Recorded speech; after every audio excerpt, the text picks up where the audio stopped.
It's 4:30 p.m. on a Friday. You get a notification, new pull request assigned to you. You open it up. It's a hybrid PR. You know the type. Half of it was written by your coworker, Dave. The other half? Generated by Copilot or ChatGPT or whatever LLM flavor of the month your team is using. At a glance, it looks beautiful. The syntax is perfect. The variable names are descriptive. The comments are thorough. It is statistically the most correct-looking code you have ever seen. So you skim it. You run the tests. They pass. You hit approve. You merge. And 3 hours later, production is on fire because that perfect code hallucinated a database migration that wiped the user table or invented a library import that doesn't exist. Welcome to the uncanny valley of code.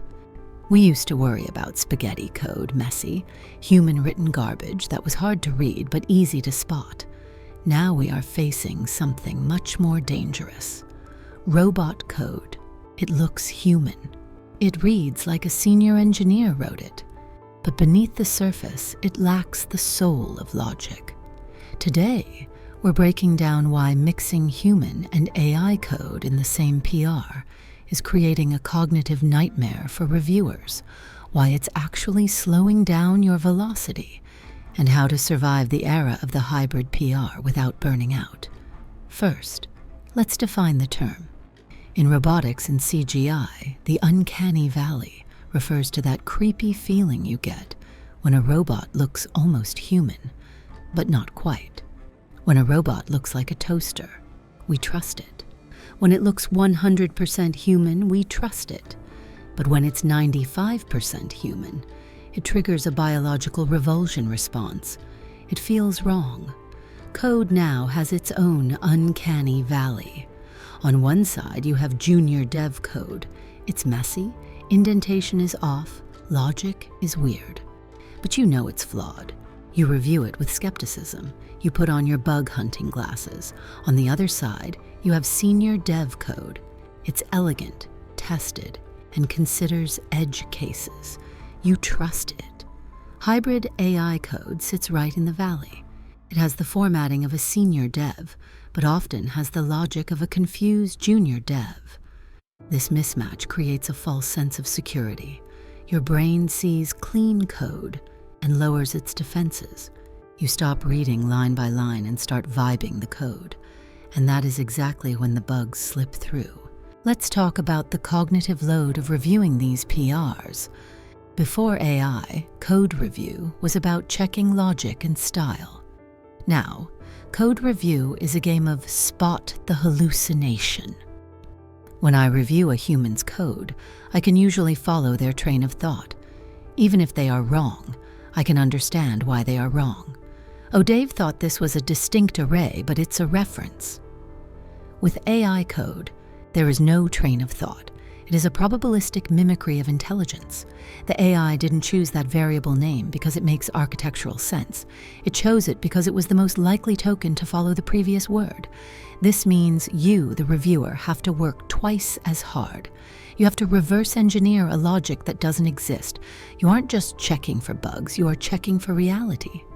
Does this library actually support this method? Or did the AI just invent it because it sounded nice? Is this regex actually parsing the email? Or is it just a random string of characters that looks like a regex? You have to context switch between Dave's logic, human, and Copilot's hallucination, AI, every few lines. This causes massive mental fatigue.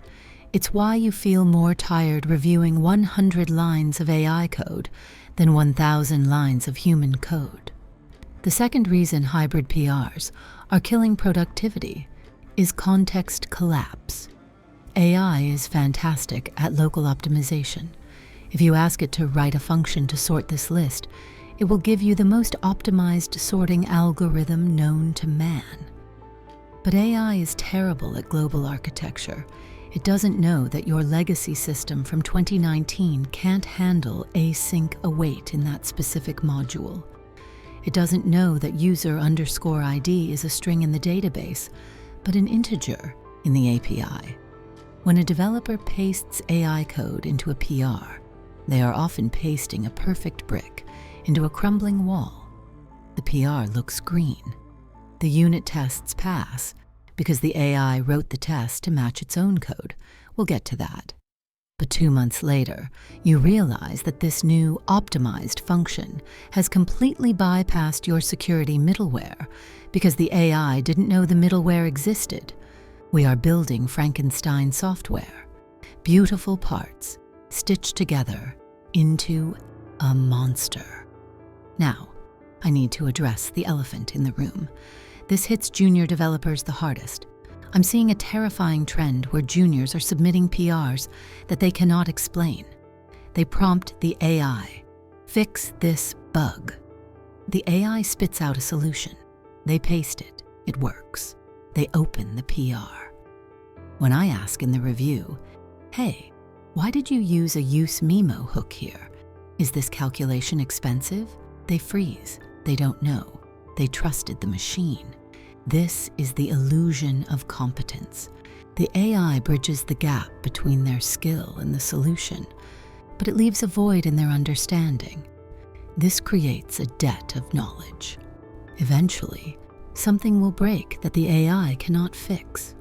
And because the developer never learned the fundamentals, because they let the AI handle the hard stuff, they will be helpless. A hybrid PR from a junior who doesn't understand the code isn't a contribution, it's a liability. Okay, enough doom and gloom. AI isn't going away. I use it, you use it. But we need new rules of engagement for hybrid PRs if we want to survive. Rule #1. The why is mandatory. If you paste AI code, you must be able to explain why it works. In my team, if I ask a question about a specific line and the answer is, "That's just what Copilot gave me," I immediately close the PR. Understanding is the currency of engineering. Code is just the artifact. Rule #2. Isolate the AI. Don't sprinkle AI code inside human logic like seasoning. Isolate it. If the AI wrote a helper function, put it in a separate file or clearly mark it. // generated by AI, reviewed by human. This signals to the reviewer, warning, enter the uncanny valley. Check for hallucinations here. Rule #3. Review yourself first.